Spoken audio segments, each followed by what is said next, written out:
Welcome to Speak Your Mind on FBC TV and also on Gold FM. It's good having you. And our in-studio guest today is Melanie Hopkins, the British High Commissioner to Fiji and also head of the Pacific Network. Welcome to the show, madam. Thank you so much for your time. And, recently we're still very excited about the royal visit. We're still talking about it.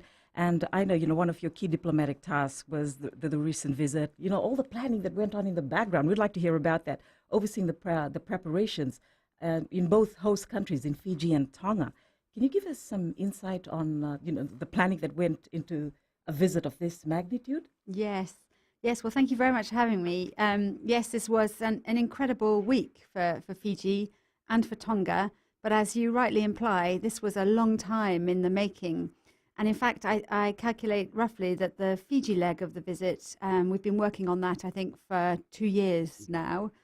And to have a visit by a member of the royal family, from the perspective of the British government, this is the highest accolade and it's a sort of gift. And each country is selected through a complex process called the Royal Visits Committee. And that meets twice a year. And they look at sort of foreign policy objectives. They also take input from the households. They look at the role that certain countries have been playing in organisations such as the Commonwealth. And it's a very long process.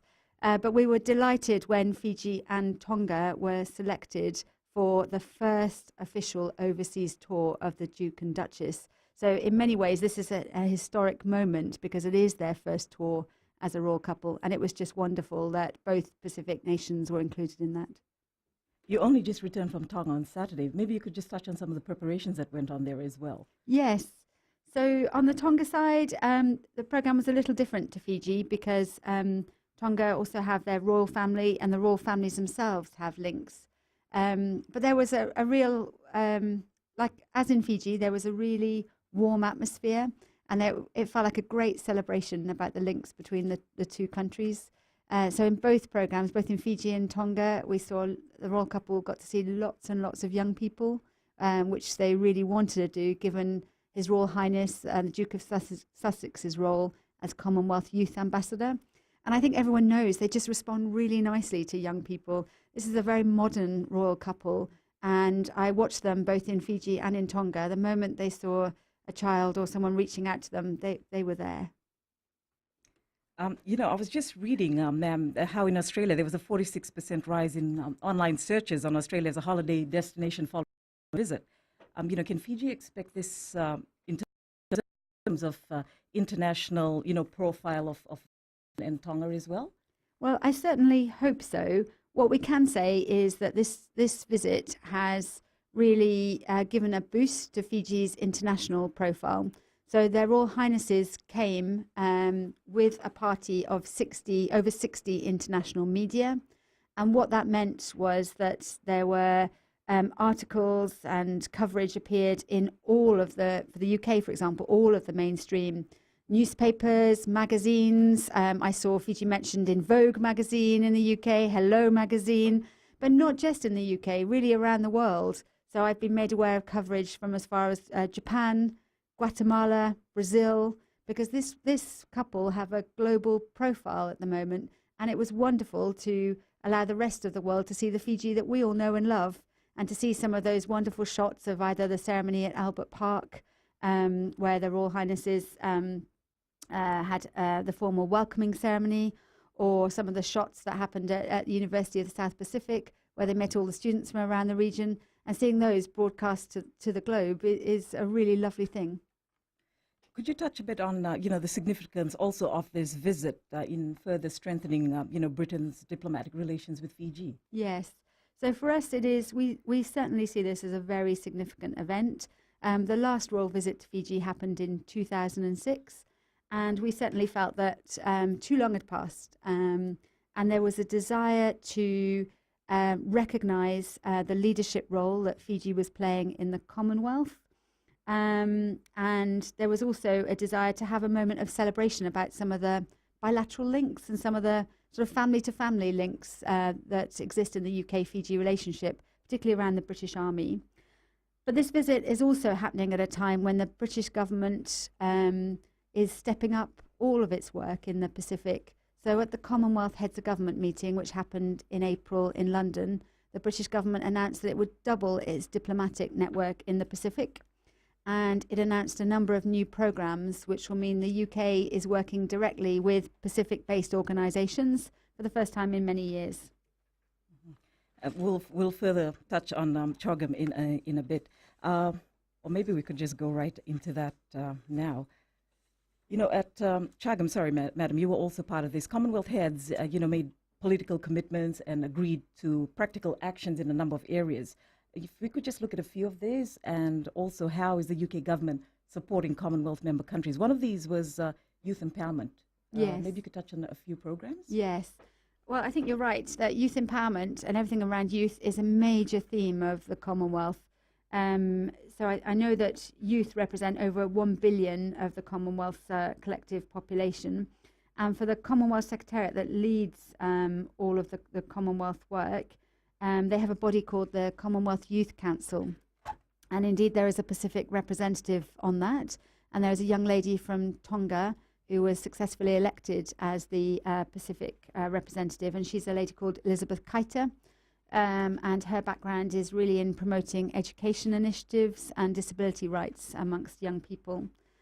We've also been involved in a program called the Queen's Young Leaders, which has run over a number of years.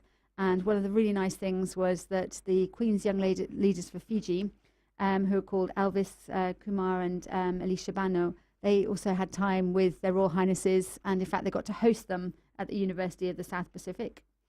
And through the Commonwealth Youth Council, there are a series of grants which are there to help build youth leadership. But for the United Kingdom, I think our major role is around scholarships. And the United Kingdom is a big funder of education globally. It's the largest funder of education globally. And we really believe in investing in young people for the future of Fiji.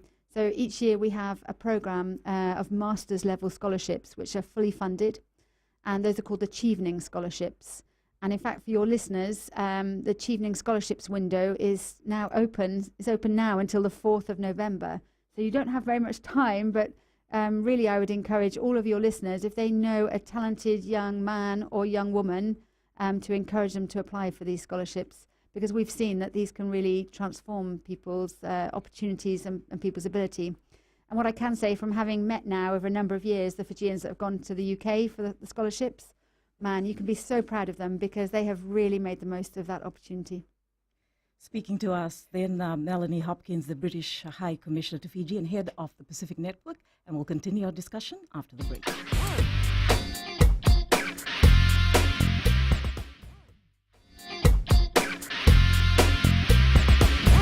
On Speak Your Mind, we're having a discussion with Melanie Hopkins, the British High Commissioner to Fiji, head of the Pacific Network as well. Madam, you were touching on earlier that the Duke also made, an announcement on new scholarships. Maybe you could share that with us. Yes, that's right. So it was a very busy week for the Duke in that whilst he was at the University of the South Pacific, he gave an address on climate change, and he announced a new partnership between the University of the South Pacific and the University of the West Indies in the Caribbean, which are basically around climate and linking the two groups of small island states that have a huge amount in common. And this announcement came from at the CHOGM, at the Commonwealth Heads of Government meeting in London, where there was a new scholarship fund announced, which is called the Queen Elizabeth II Endowment Fund. And I'm delighted to say that the government of Fiji also that week announced a contribution to the Queen Elizabeth II Endowment Fund scholarships. And the Duke himself announced 4 new scholarships for Pacific students, which is just wonderful. And also, I was hearing, that the Duchess, this was her first ever speech that she made during the royal tour? Yes, that's right. So the Duchess, there was a lot of media attention on the Duchess because it was the first speech that she had made during the tour. And unsurprisingly, perhaps, she chose to focus her remarks on gender. And she spoke very movingly about how if you educate a young woman, you educate an entire community. And she also spoke at length about some of the financial difficulties for young people in education and the importance of providing opportunity for all.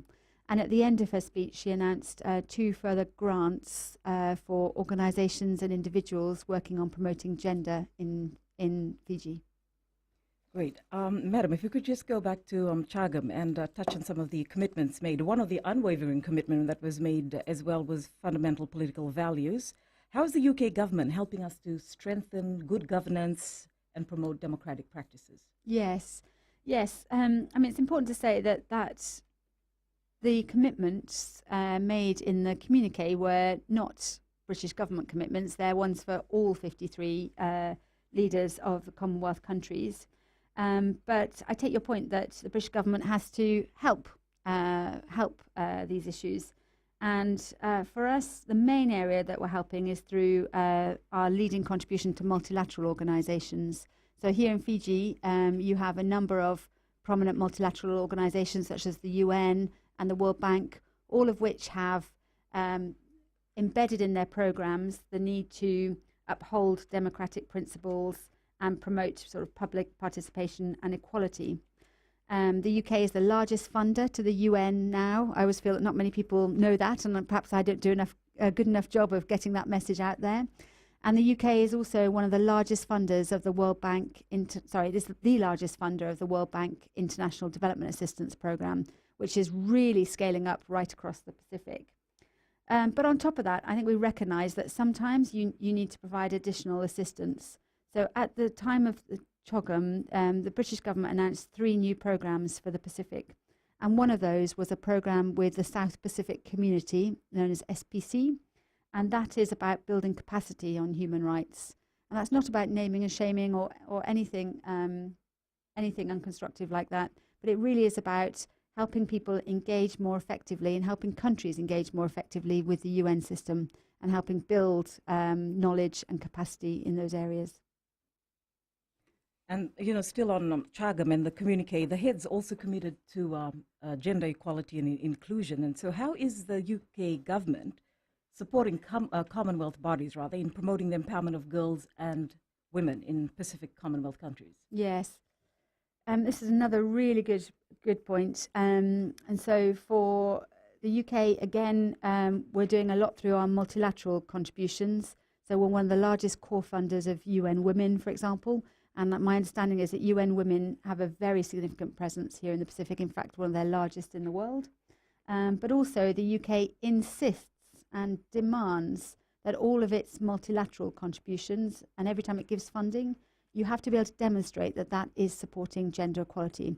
So it's no good just having a program over here called Gender if the other 95% of your work isn't promoting gender equality. So for me, for example, as the UK's senior official in this region, I have to demonstrate each year how every single act that my office, my High Commission take supports gender. So, for example, we cannot send all male groups of trainees to the UK, for example. Or we cannot hold interview panels where you would have all men. Although sometimes in my particular office, we have a problem with all female interview panels, which is another issue. But it really is important that it's embedded right throughout the work that we do. All right, still on CHAGM, in terms of international trade and agreement as an engine for generating inclusive and participative economic growth, how is the UK government, deepening collaboration with Commonwealth Pacific countries in this regard? Yeah, it's a really good question. So the UK, we didn't just host CHOGM in April this year, but in fact we are now chair in office of CHOGM for the next 2 years.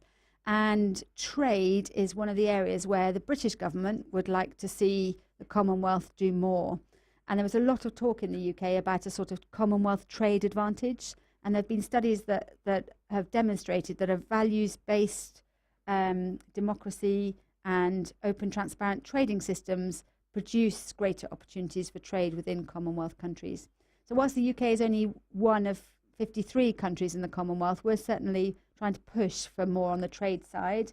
And as part of that, the UK hosted the first ever meeting of Commonwealth trade ministers. I mean, it seems incredible perhaps to you and I that hadn't been one of those before, but it's really an area that the UK wants to push further.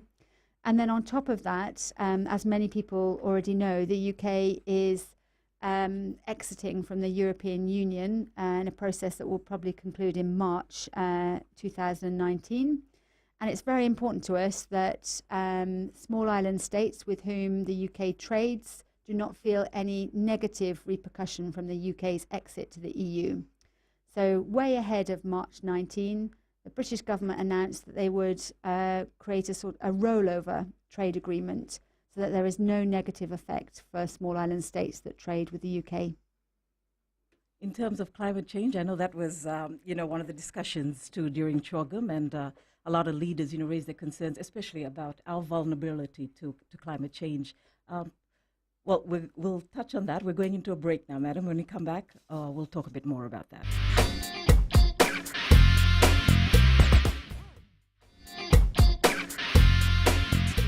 Welcome back to the show. And of course, we have a question here, madam. Ian, thank you so much. He posted his question up on Facebook, and he's asking what programs are available under the Chevening Scholarship. Great. Thank you, Ian, for this question. The Chevening program are fully funded master's level scholarships in the UK, but really the area is up to the individual to choose. If you want to find out more information, you can Google Chevening or go to www.chevening.org, or you can look at our Facebook page, which is UK in South Pacific, where you'll find more information.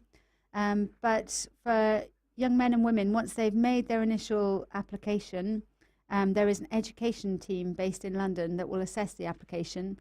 And if they have a particular area of interest and expertise, such as climate or international law, the education team will say, okay, so we see you've applied for this university, but actually with your background and your areas of interest, maybe this university would be better for you. So there's a whole conversation that takes place there that aims to place these talented young men and women in exactly the right program for them. Just continuing on, before the break, we had spoken about climate change. Yes. And, I'm just wanting to ask after, how is the Pacific countries being supported in terms of implementation of specific actions when it comes to climate change? Yes.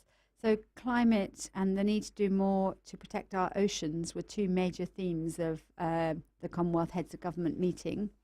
And overall, the British government works incredibly closely with Pacific Island states in the negotiations.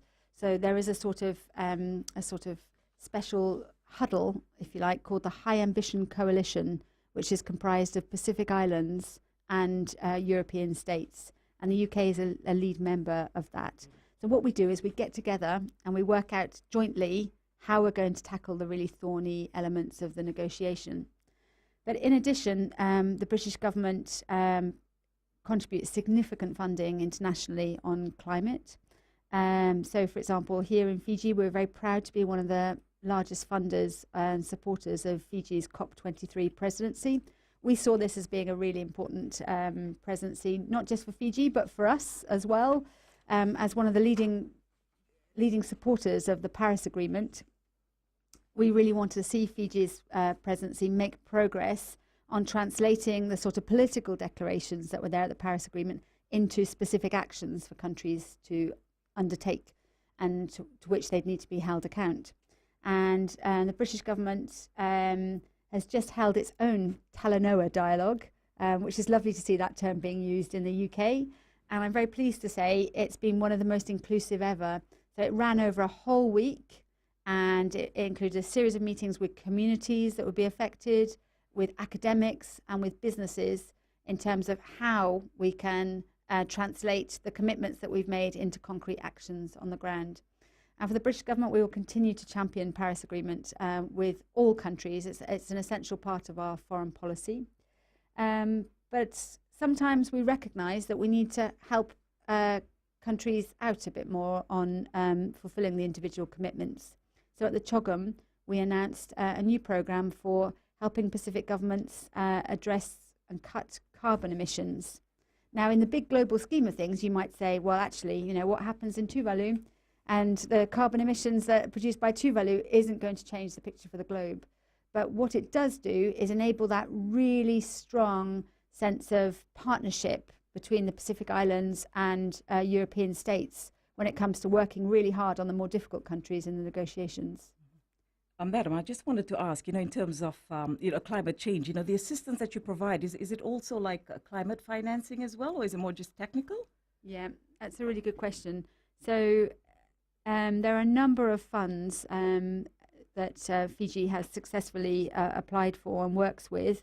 So I would highlight, for example, the Green Climate Fund, and the Fiji Development Bank is recognised as a sort of, it's called an accredited entity, a national accredited entity under that fund. And so the UK is the third largest funder of that mechanism. And we estimate that about 15% of what that fund spends comes directly from the British taxpayer. There's also another mechanism called the Global Environmental Facility, GEF, and that has also done a number of programs in the Pacific, and the UK is the second largest funder to those. So I think what that means is, even though you don't see a lot of Union Jacks everywhere, there is a significant amount of UK funding coming into the Pacific through these mechanisms. This morning on Speak Your Mind, we're having a discussion with Melanie Hopkins, the British High Commissioner to Fiji and head of the Pacific Network. And also, if you have questions, you can call in 3220906 or 3220907, or you can post it up on our Facebook page. Also, I just needed to ask about Brexit, post-Brexit. How is the UK government looking at strengthening its diplomatic footprint across the Commonwealth? You've just reopened two diplomatic missions, one in Tonga and Vanuatu. Yeah. Could you elaborate a bit more on that? Yes. So for us, our exit from the European Union will give us a chance to work directly with some partners with whom we sort of lost touch a little bit in recent years. And obviously the Pacific is a key area for that. As you've said, we are reopening the High Commissions in Tonga and Vanuatu, and we are opening a High Commission in Samoa. Incredibly, we never had a High Commission before in Samoa, so we've been all back through the archives. We had a trading office, but not a High Commission. So next month I will be recruiting those High Commissioners, so I'm really looking forward to that. But as part of the doubling of the diplomatic network, we're also significantly expanding the British High Commission team in Suva. And part of that is to work directly more with the government of Fiji and with the other Pacific Island nations that we cover directly from Suva. And part of that is to try and link up more with the regional organisations, particularly the Pacific Island Forum and the South Pacific Community. And also, just following Britain's exit from the UK, there has been discussions on refocusing aid budget, to Commonwealth members in the Pacific. Could you touch on that a bit? So for us, our aid budget is very heavily scrutinised, and it goes to wherever the need is greatest.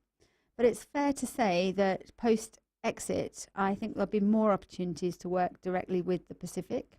And whilst we have no sort of final decision about our post-exit development portfolio overall, I think you will be seeing a few more Union Jacks around, and I'm very happy about that.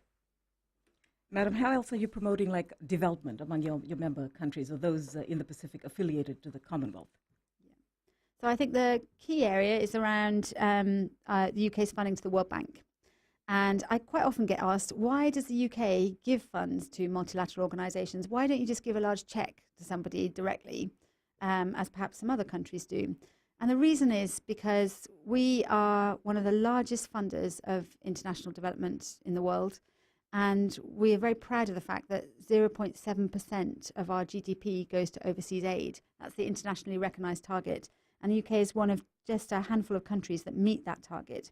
But because of that, our Parliament scrutinises every single penny that we spend of British taxpayers' money and wants to see that it really delivers as much impact as possible. So the UK each year undertakes this very detailed study about all the multilateral organisations and how effective they are or not, and how effective they are in terms of achieving the spend, but also achieving lasting change. It's not just about quickly handing over a cheque. It's about building capacity, building local capacity, helping develop further standards such as around transparency and good governance. And quite often, a quick check isn't going to be the way through that. It is going to be through a longer term process of reform and partnership, such as the sort of partnership offered by the World Bank or ADB or the UN here in the region.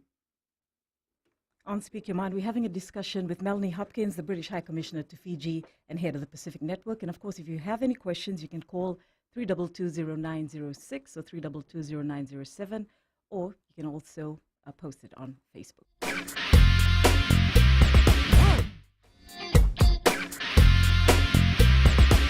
Welcome back to Speak Your Mind. And yes, ma'am, earlier you're sharing about your personal reflections on having the Duchess over, hosting her for tea at your official residence. I mean, I'd like to hear that story. Maybe you'd like to share that with our viewers and listeners too. Yes, thank you. Well, obviously, getting to host the Duchess at your residence, at my residence, was a real honour. And it's fair to say we were all fairly nervous in my family. So not only am I the first female British High Commissioner to Fiji, but I'm also a mother, and I have two daughters. And the impact on them in the weeks leading up to the visit was quite immense.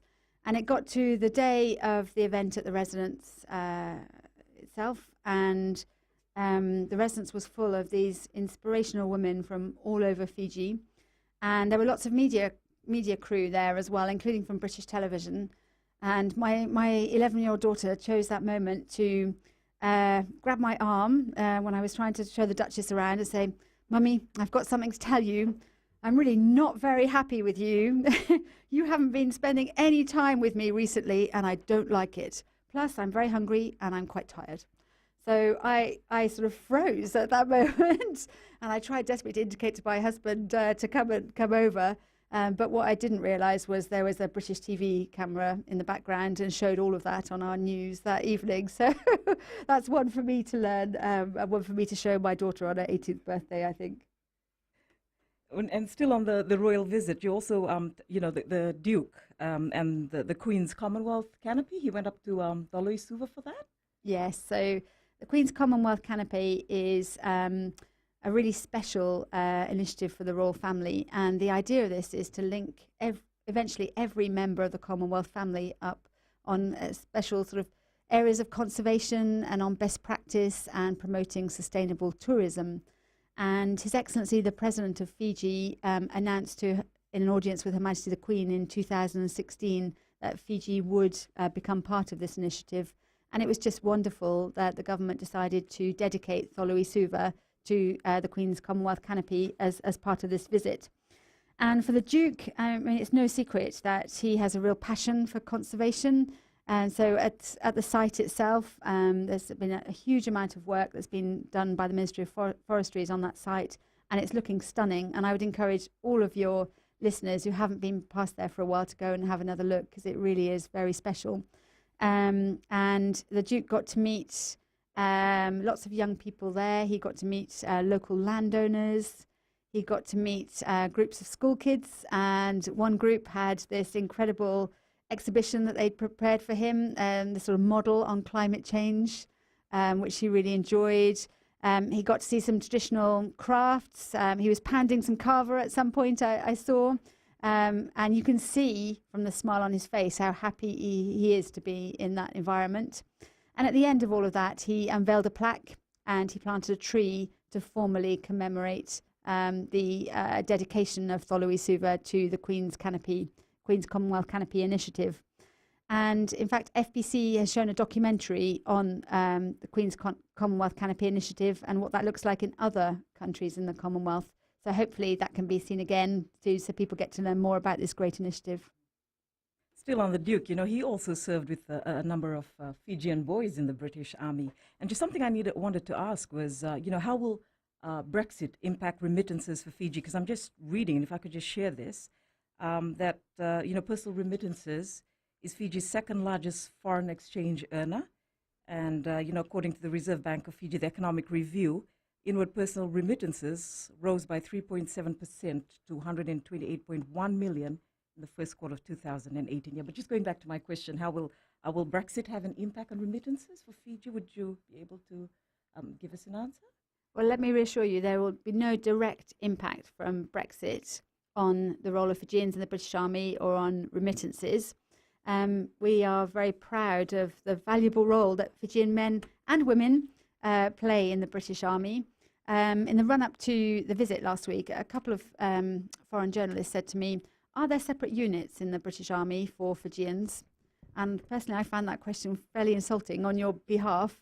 But no, that Fijians are present in almost every unit or every regiment of the British Army, serving alongside their British counterparts, undergoing the highs and the lows alongside their British counterparts. And we're deeply grateful for that service. There are over 1,300 Fijians currently in the British Army. And you'll have seen from the programme, this is a very important area for the Duke himself. He's very proud of his tours in Afghanistan and in Iraq. And on all of those tours, he served alongside Fijians. Here in Suva, we have the Royal British Legion, which does great work with veterans and looking after families. And obviously, we're coming up to Remembrance Day. So I really hope that there'll be lots of people wearing poppies. And if anyone wants to get a poppy, you can pick them up from the Royal British Legion. You can also pick them up from the British High Commission. Great. Okay, and just a question that I wanted to ask you is Fiji's heading into the national general elections. The international community, they're providing us support in terms of the elections. Australia's a co-leaders of the Multinational Observer Group. How has the Fijian government approached the British government in terms of electoral assistance? And if they have, what type of assistance has been provided by your government? Yes. So I can confirm that the British government has offered to participate in the Multinational Observer Group, which is co-chaired by Australia, India and Indonesia. And for the British government, we're delighted to see this group come together.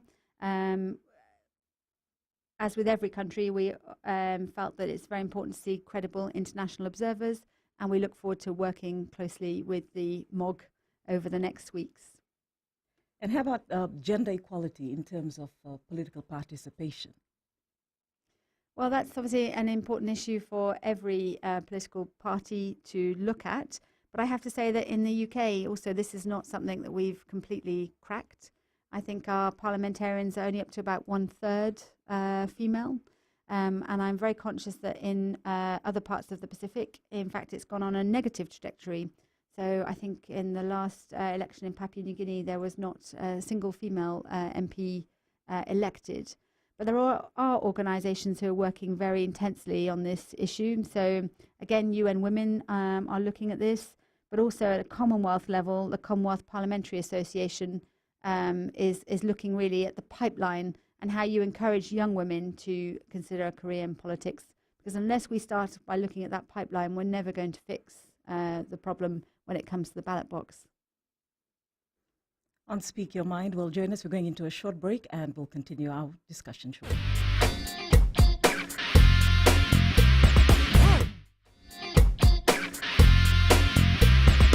Back to Speak Your Mind. And of course, if you have any questions, you can call in 3220906 or 3220907, or you can even post it up on our Facebook page. And our in-studio guest is Miss Melanie Hopkins, the British High Commissioner to Fiji. Ms. Hopkins, sorry, we do have a caller on the line. We'll just take that. Could you go ahead with your question, please? Yes, I would like to ask Her Excellency if the British High Commissioner has any forms of assistance for civil society organizations. We couldn't hear that too clearly, but he did tell us what his question was, and I'd shared that with you in regards to funding for CSOs in terms of SDG goals. Yes, well, it's a really important area, and I'm grateful for the question. As was set out in the Commonwealth Heads of Government communique, a vibrant civil society is really important for a sustainable democracy longer term. So the majority of the United Kingdom's support is channeled through multilateral organisations. So in particular, I would highlight the UN, who are doing a lot with civil society, but also our EU friends. So the European Development Fund also looks at civil society. But looking into next year, we very much hope to have a small grant scheme which will look at a range of areas, including civil society. So I think my message to your listener is watch this space.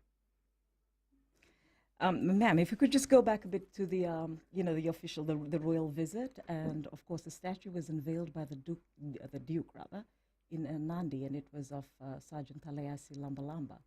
Could you just, highlight the significance of that unveiling? Yes. Well, this event happened on the last day of the visit, and the statue is just outside of Nandi. It had a very strong participation from the local community, and there was a further sort of welcome ceremony around that. There were also a number of Sergeant Lambalamba's colleagues who came out from the United Kingdom, especially to be present at that moment. And I have to particularly recognise Sergeant Takavesi, who really spearheaded the campaign to raise the funds and to do all of the work over a period of many, many months now, in order to get all the right permissions in place in order to be able to bring that statue into the country and have it erected there. There was also a Scottish bagpipe play present at the unveiling. And for the Duke himself, he was very moved to be there for that. Sergeant Lambalamba, of course, was a British Fijian soldier who lost his life in the Battle of Mirbat in 1972. And it's a real example of the incredible bravery that was shown. I mean, he lost his life essentially defending his fellow troops. Well, madam, we'd certainly like to continue the discussion, but time's caught up with us. Thank you again. Thank you for your time, and thank you for appearing on Speak Your Mind. Our guest this morning again, Melanie Hopkins, the British High Commissioner to Fiji and head of the Pacific Network.